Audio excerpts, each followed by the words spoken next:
श्री सूत जी बोले, श्रेष्ठ मुनियों, अब मैं पुनः आगे की कथा सुनाऊंगा। आप लोग सुने। प्राचीन काल में उल्कामुख नाम का एक राजा था। वह जितेंद्रिय, सत्यवादी तथा अत्यंत बुद्धिमान था। वह विद्वान राजा प्रतिदिन देवालय जाता और ब्राह्मणों को धन देकर संतुष्ट करता था। कमल के समान मुख वाली उनकी धर्म पत्नी शील, विनय एवं सौंदर्य आदि गुणों से संपन्न तथा पति पारायण थी। राजा एक दिन अपनी धर्म पत्नी के साथ भद्रशिला नदी के तट पर श्री सत्यनारायण का व्रत कर रहा था। उसी समय व्यापार के लिए अनेक प्रकार की पुष्कल धनराशि से संपन्न एक साधु वणिक वहां आया। भद्रशिला नदी के तट पर नाव को स्थापित कर वह राजा के समीप गया और राजा को उस व्रत में दीक्षित देखकर विनय पूर्वक पूछने लगा। साधु वाचा राजा बोले, राजन, आप भक्ति युक्त चित्त से क्या कर रहे हैं? कृपया वह सब बताइए। इस समय राजा बोले, हे साधु, पुत्र आदि की प्राप्ति के कामना से अपने बंधु बांधव के साथ में अतुल तेज संपन्न भगवान विष्णु का व्रत एवं पूजन कर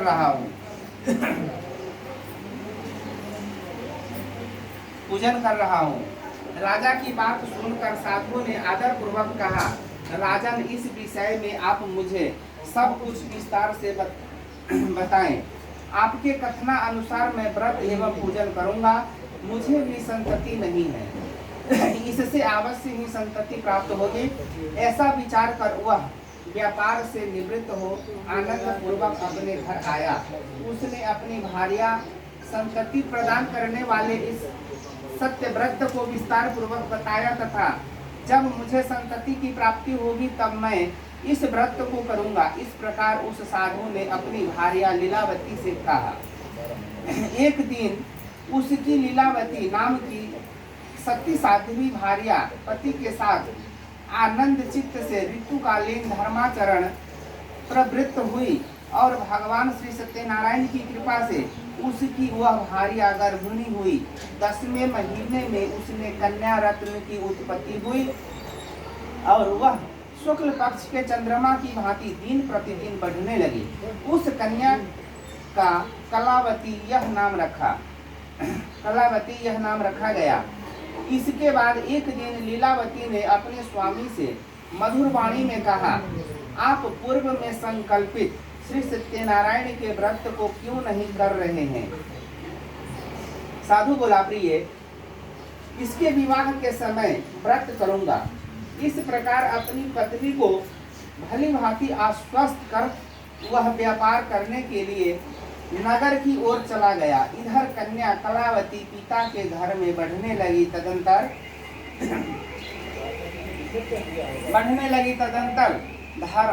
धर्मज्ञ साधु ने नगर में सखियों के साथ क्रीड़ा करती हुई अपनी कन्या को विवाह योग्य देखकर आपस में मंत्रणा करके कन्या के विवाह के लिए श्रेष्ठ वर का आवेदन करो, ऐसा दूत से कहकर शीघ्र ही उसे भेज दिया। उसकी आज्ञा प्राप्त करके दूत कांचन नगर नामक नगर में गया और वहां से एक वणिक का पुत्र लेकर आया। उस साधु ने उस वणिक के पुत्र को सुंदर और गुणों से संपन्न देखकर अपनी जाति के लोगों तथा बंधु बांधवों के साथ संतुष्ट चित्त विधि विधान से वणिक पुत्र के हाथ में कन्या का दान कर दिया। उस समय वह साधु वणिक दुर्भाग्यवश भगवान का वह उत्तम व्रत भूल गया। पूर्व संकल्प के अनुसार विवाह के समय में व्रत न करने के कारण भगवान उस पर रुष्ट हो गए। कुछ समय के पश्चात अपने व्यापार कर्म में सुख कुशल वह साधु वणिक काल की प्रेरणा से अपने दामाद के साथ व्यापार करने के लिए समुद्र के समीप तथा रत्न सारपुर नामक सुंदर नगर में गया और अपने श्री संपन्न दामाद के साथ वहां व्यापार करने लगा। तदंतर वे दोनों राजा चंद्रकेतु के रमणीय उस नगर में गए।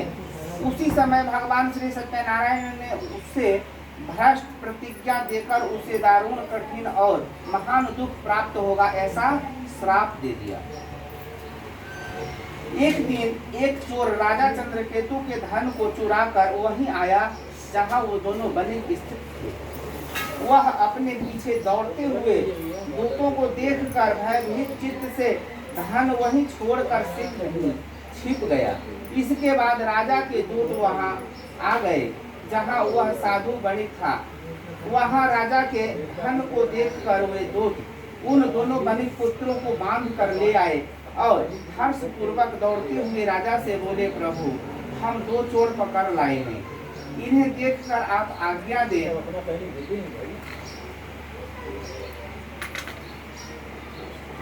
राजा के आज्ञा से दोनों शीघ्र ही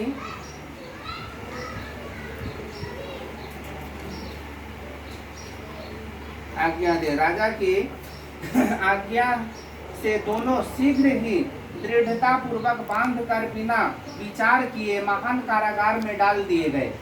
भगवान सत्यदेव की माया से किसी ने उन दोनों की बात नहीं सुनी और राजा चंद्रकेतु के उन दोनों का धन भी ले लिया।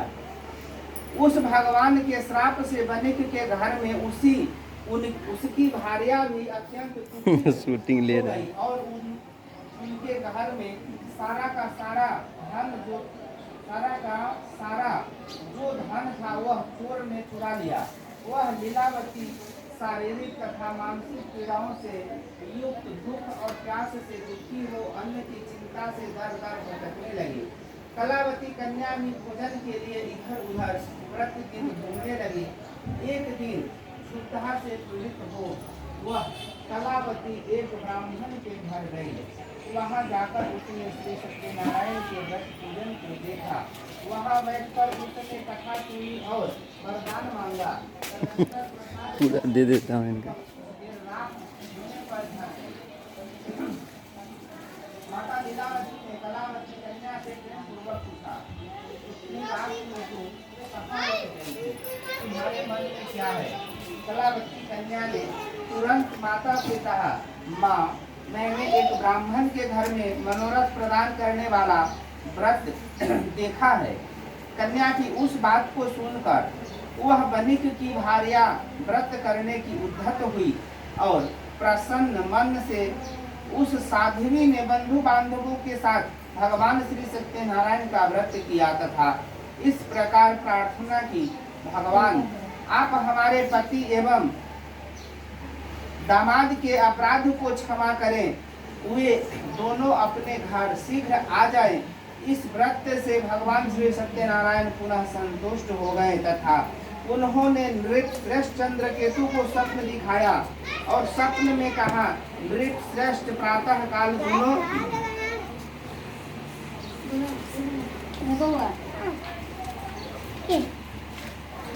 दोनों बनिक को छोड़ दो और वह सारा धन भी दे दो जो तुमने उनसे इस समय ले लिया है, अन्यथा राज्य धन एवं पुत्र सहित तुम्हारा सर्वनाश कर दूंगा।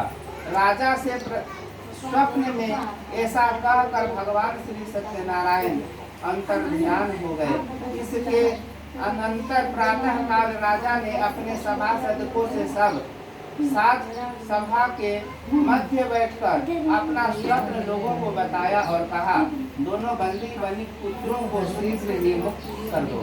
राजा की ऐसी बात सुनकर वे राजपुरुष दोनों महाजनों बंधु बंधन मुक्त करके राजा के सामने लाकर विनय पूर्वक बोले, महाराज बेड़ी बंधन से मुक्त करके दोनों बनिक पुत्र लाए गए हैं। इसके बाद दोनों महाजन बनिक पुत्र नृपश्रेष्ठ चंद्रकेतु को प्रणाम करके अपने पूर्व वृतांत का स्मरण करते हुए भय विहीन हो गए और कुछ बोल न सके।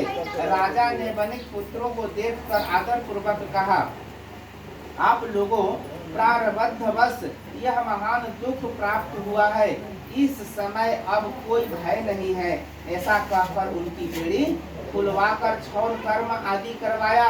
राजा ने वस्त्र अलंकार देकर उन दोनों वणिक पुत्रों को संतुष्ट किया तथा सामने बुलाकर वणिक द्वारा अत्यधिक आनंदित किया। पहले जो धन लिया था उसे दुगुना करके दिया। तदंतर ऐसे दुगुना करके दिया। तदंतर राजा ने पुनः उनसे कहा, साधु अब आप अपने घर को जाएं। राजा को प्रणाम करके आपकी कृपा से हम जा रहे हैं। ऐसा कहकर उन दोनों महावैश्यों ने अपने घर की ओर प्रस्थान किया। इस प्रकार श्री स्कंद पुराण के अंतर्गत रेवा खंड में श्री सत्यनारायण व्रत कथा का यह तीसरा अध्याय पूरा हुआ। बोलो श्री सत्यनारायण भगवान। श्रीमन्नारायण नारायण नारायण श्रीमन नारायण नारायण नारायण श्रीमन नारायण नारायण। फोटो पारले छी बहुत है। अभी एक बार आगे बढ़ा मंडप के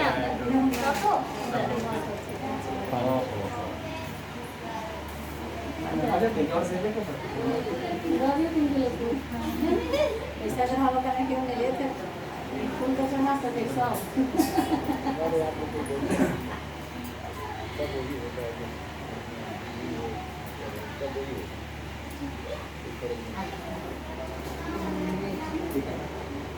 कि गरम का केला में ठंडा चाय पूरा बंद जी तेल हो ना गरम ठंडा खाली पूछे सब चाय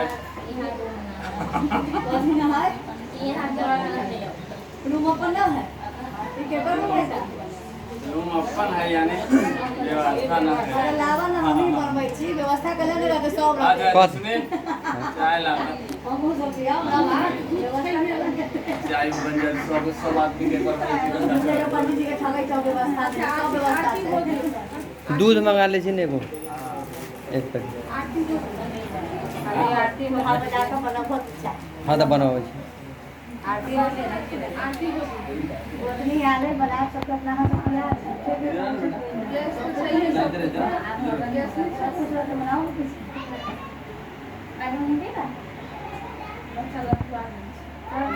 नहीं करके बच्चे पढ़ा रहे तो सब मतलब काके दिन होइ छै ने केसो बदल मिलेगा लास्ट केसो छै लास्ट केस बस हो गया। मम्मी भी चाहे बाल बच्चे से नहीं स्कूल में एक बार कंप्लेन आ हां तो बाहर लगे लीव लगा।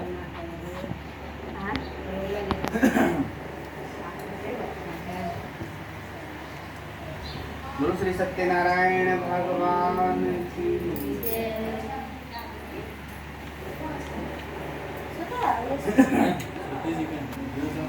श्री सूत जी बोले, साधु वणिक मंगलाचरण कर और ब्राह्मण को धन देकर अपने नगर के लिए चल पड़ा। साधु के कुछ दूर जाने पर भगवान श्री सत्यनारायण की उसकी सत्यता की परीक्षा के विषय में जिज्ञासा हुई। साधु तीसरी नाव में क्या भरा है?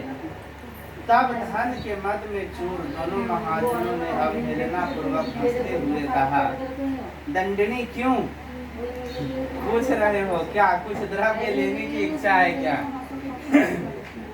भगवान जब वापिस कर दिलथिन सब दुगुना धन दे के, दोनों दमाद ससुर फंस गेल रहत। यही कारण में कि जे उनकर बार बार पूजा हाँ आई में करा वही में करा बियाह में करा अब हाँ आइला वो तो भगवान हाथ दे देना भगवान तब खिसिया गेलथिन। खिसियला के बाद में उनका इतना बड़का दारुण दुख देलन। हाँ, आ दारुण दुख देला के बाद में जब उनकर पत्नी की लड़की उनकर गेल ब्राह्मण के घर में पूजा होइत रहे, तब बेचारा बैठ गेल। आ बैठला के बाद में थोड़ा लेट से आए, प्रसाद उरसाद लेके आरती देख के, तो उनकर माए पूछलथिन कि बेटी के एके बेर भ गेल, तो कहलथिन कि ना एगो मनोरथ पूर्ण होए वाला हम पूजा देख के अइली है। तखने उनकर माए समझ गेलखिन लीलावती, अरे तो हमरो पति जे मानले रहथिन बेटी संतान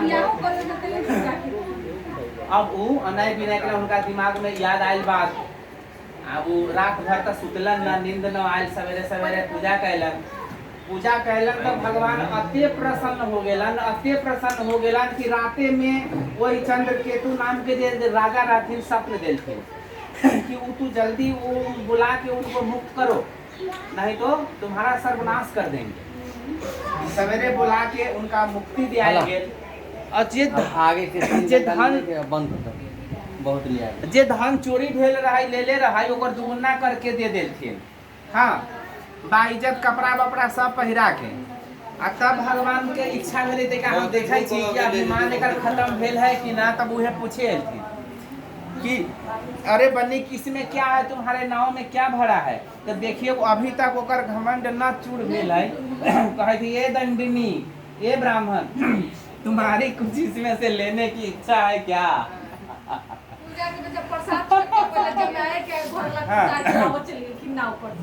प्रसाद